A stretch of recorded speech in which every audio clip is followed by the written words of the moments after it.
Repede, motană! Nu avem toată ziua!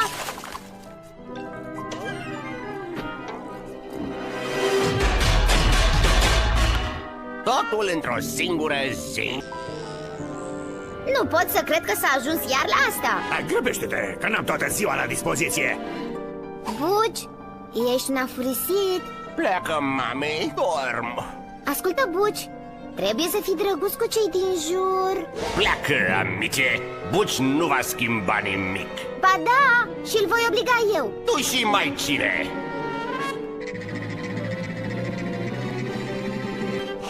În sfârșit, întăriri! Pe el!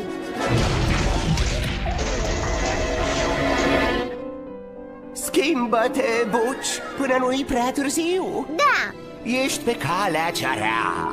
nu mai fi rău. Fă bine în calea ta. Înainte ca viața ta să devină un coșmar.